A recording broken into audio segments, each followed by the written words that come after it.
प्यासी दिल्ली पर लड़ाई हुई सियासी, आखिरकार जल संकट से क्यों जूझती है हमारी राजधानी हर साल। दिल्ली में जल संकट पर जमकर राजनीति भी हो रही है। तो देखिए, दिल्ली के तमाम इलाके जबरदस्त पानी के संकट से जूझ रहे हैं। हाहाकार मचा है। दिल्ली में पानी की समस्या की वजह से यहाँ पर बीजेपी जो है उसकी तरफ से एक धरना प्रदर्शन हो रहा है। ऐसे ऐसे 2-4 मुद्दे आपको हर रोज जानने ही चाहिए।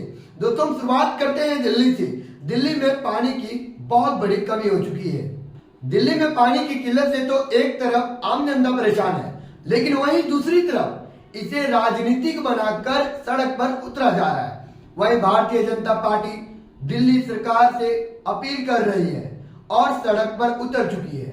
दोस्तों, पानी की कमी वही समझ सकता है जो पानी के टैंकर के पीछे भागे, फिर भी बाल्टी में एक बाल्टी पानी ना मिले, वही पानी की कमी को समझ सकता है। और दिल्ली में ठीक यूं ही हो रहा है कि एक तरफ लोग भाग रहे हैं, लेकिन पानी की कमी को पूरा नहीं कर पा रहे हैं। दिल्ली में इस समय पारा काफी हाई हो चुका है और इसी वजह से पानी की मांग लगातार बढ़ती जा रही है और भूजल का स्तर भी काफी नीचे जा चुका है। इसके साथ दिल्ली के ट्यूबवेल और रेनी कुएं, आसपास की नदियां सूख गई हैं। इसके अलावा जल प्रदूषण भी सबसे बड़ी वजह हो सकता है पानी की कमी को लेकर, क्योंकि जल प्रदूषण लगातार दिल्ली में बढ़ता ही जा रहा है।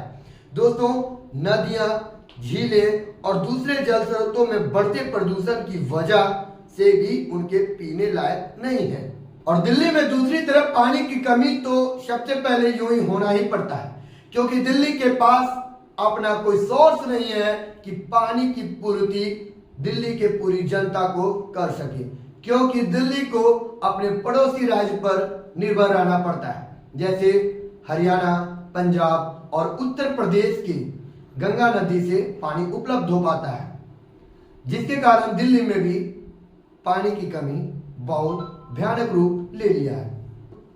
दोस्तों, दूसरी खबर हम चलते हैं नीट घोटाले के ऊपर।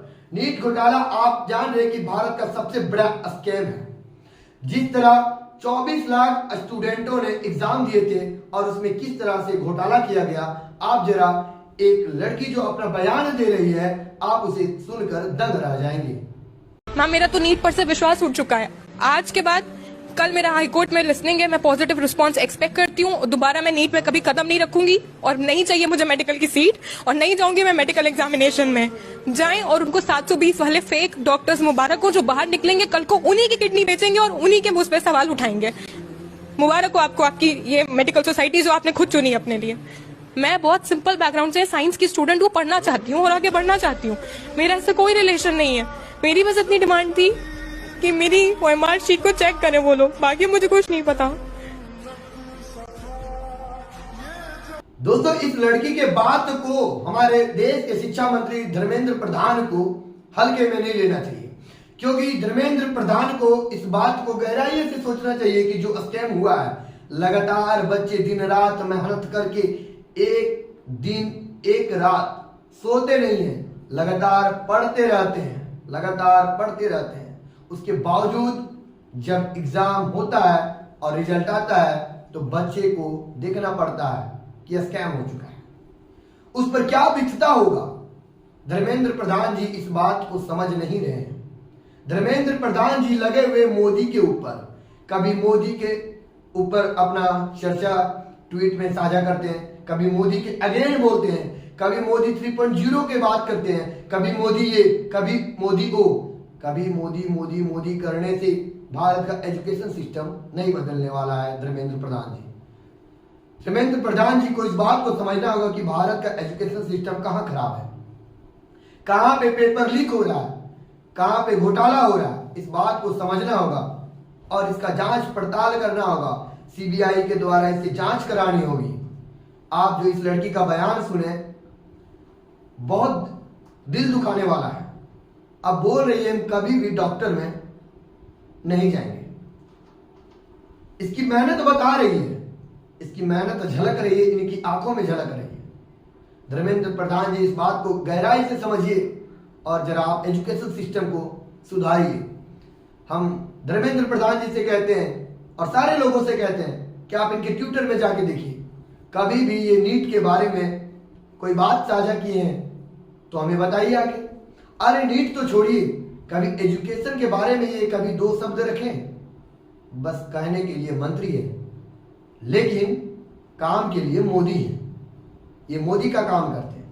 मोदी का काम करने के लिए इनको पद नहीं मिला है, भारत के एजुकेशन सिस्टम सुधारने के लिए मिला है।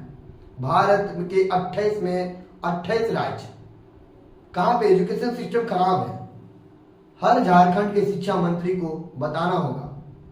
ये काम मिला है धर्मेंद्र प्रधान जी को और सुधारने का काम मिला है, लेकिन ये सिर्फ मोदी मोदी करने में लगे हुए हैं।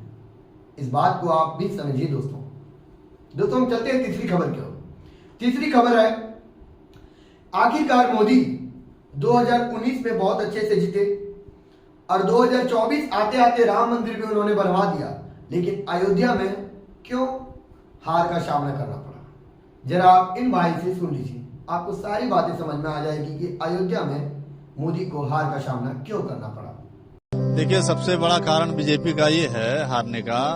राम पथ आपने देखा होगा, शहादतगंज से लेकर के अयोध्या तक हजारों घरों को जो है बेघर किया गया, दुकानें उजाड़ी गई, मकानें तोड़ी गई, उसपे बुलडोजर चलाया गया, मुआवजा के नाम पे हाथ में कटोरा देने का काम किया भाजपा वालों ने। और आपको ये भी बता दें, अयोध्या विधानसभा में मीरन घाट जमथरा आता है, जहां हजारों बीघा की खेती जो निषाद समुदाय के लोग करते थे, अपना जीवन यापन करते थे उस खेती से, उनके बाल बच्चों का जीवन यापन होता था।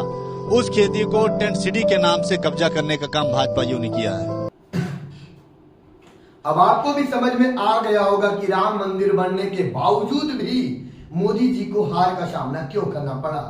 जहां पे बुलडोजर बाबा 70 सीट जीतने का दावा कर रहे थे, वहां पे बुलडोजर बाबा को लगभग शर्मनाक हार मिली।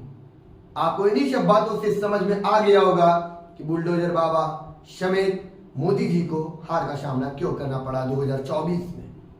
खुद का सरकार नहीं बना पाई, एनडीए गठबंधन का केंद्र में सरकार है, और लोग कहते हैं कि अयोध्या में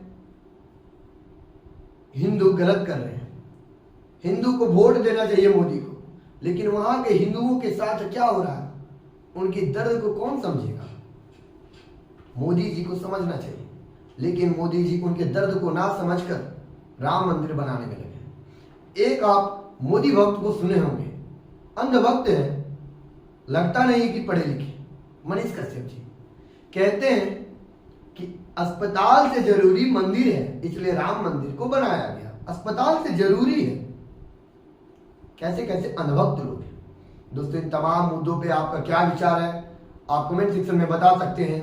फिर मिलेंगे आपके साथ एक अगली वीडियो में, तब तक के लिए जय हिंद।